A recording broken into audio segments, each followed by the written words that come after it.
So very briefly, a little bit on my backstory that I'd like to share is I competed in the 2012 Olympic Games in London at 17 years old and had pretty much the dream Olympic experience. I walked away with 4 gold medals and a tweet from Justin Bieber. So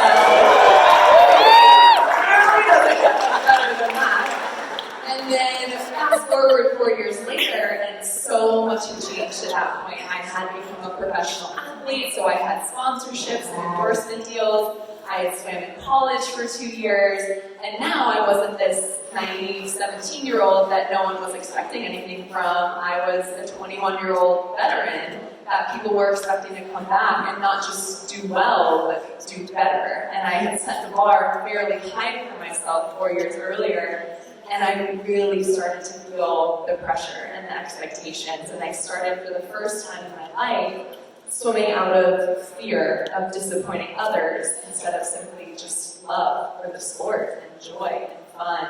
And that took a massive, massive toll on my mental health. So before trials, which is in June of 2016, it was April, I was diagnosed with depression, anxiety, and eating disorder, and insomnia.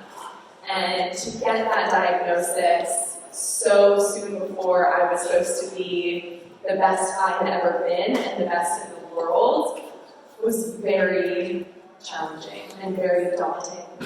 And at that point, I didn't really have the time to sit down and figure out how I was going to heal myself. I just had to do what a lot of us have probably done before, which is push through it. And I went to the Olympics in 2016, which were, in my terms, a just massive disappointment. I was so upset about how I swam, and after putting in 4 years of your life, you would come up so short-handed and feeling like you truly let every person down in your life. It was devastating. So everything really only got worse for me after that in terms of my mental health. And it took about, I would say, at least a year or a year and a half before I felt like I was in a place where I could talk about it. But when I got to the point where I felt like I had really put in the work, I was starting to feel like myself and starting to feel healthy again, I knew I wanted to share about it. I knew I wanted to talk to everyone that I could about it, because even though our experiences are different, the emotions that we experience are so similar.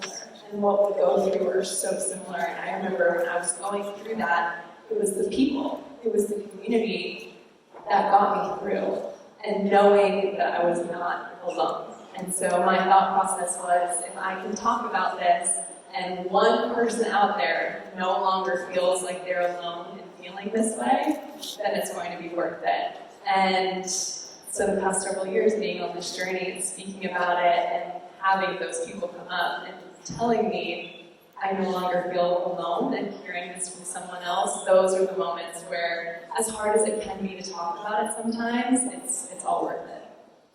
You know, Missy, you were on the forefront of really being one of the bigger stars to address your mental health problems and really get vulnerable with a lot of people. We are seeing more athletes, more celebrities in general starting to do this. We saw Michaela Schifrin kind of go through this last World Olympics, kind of exactly what you described there in 2016 in Rio. I'm curious, you know, you talked about your battle with depression and anxiety. How did that impact your performance there in the water? And more importantly, how did that impact your perception of your performance? Absolutely. Well, I think we can all agree, right? Sport, especially at that level, it's not just physical, it's not just mental, it's that massive combination of both. But I don't think it's just sport either. I think we all experience that, whether it's our jobs, our hobbies, whatever it is that we're passionate about, that we want to be successful in.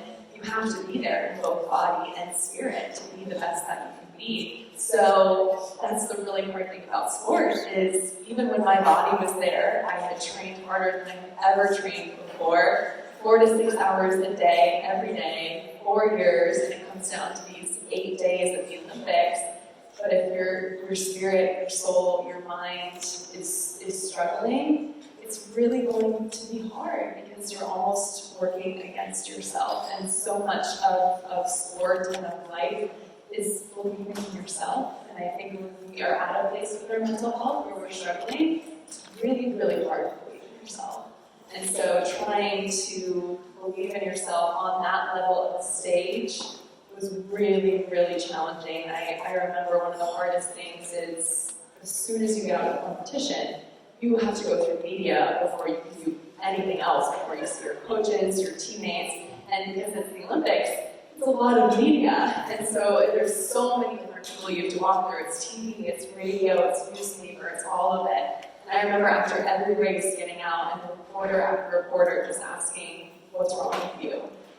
And having to go through and walk this and try and hold it together, not really knowing what was wrong, not knowing how to fix it, not knowing what to say, but just choosing in that moment that I had the opportunity before to be an inspiration and success, and now I had an opportunity to be an inspiration and disappointment, which I don't think you see as much. We hear the success stories and we see that, but we don't always see the stories where things don't turn out the way that someone wants. But I think when you see someone handle those disappointments to the best of their ability, again, it kind of helps you feel when you're going through something that either feels like you're disappointed in it or that you've disappointed others, you're disappointing yourself, that there's still that strength within us to get through it in a way that we can be really proud of at the end.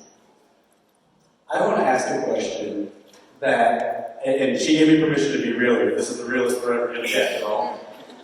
I want to know what you wanted to tell those reporters in that moment when they said, what's wrong with you? I want to hear what you really wanted to say. Honestly, I just wanted to cry. I was so tired and so frustrated, and it's so hard, right? Because I'm asking myself the same thing, right? I mean, I'm in that same situation. I'm diving in, I'm looking up, I'm not seeing the times that I know I'm capable of, and I'm asking myself the same question.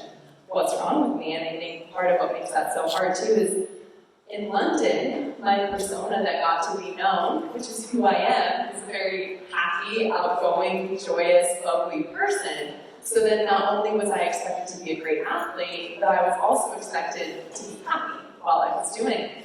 So all of a sudden, I'm not a great athlete, and I'm not happy. And so my whole identity just is in smoke, and I feel like just ashes, because I'm like rebuilding myself from the ground up, because these two things that I've based myself on for my whole life are no longer there. And that was kind of really where my mental health journey began, of who am I, not as who everyone else sees me or who everyone else wants me to be, but who is Missy? Who is Missy away from the water? Who is Missy away from the bubbly, outgoing, happy personality? Truly, who are you?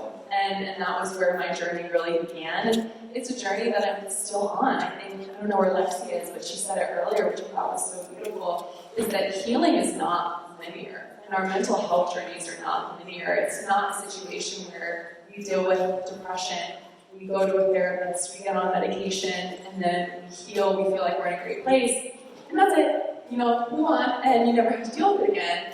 It's just not how life works. Life is change and transition and challenge and suffering, and we're going to get hit with these waves, but every time we're hit with them, we've learned something from the wave that hit us before that.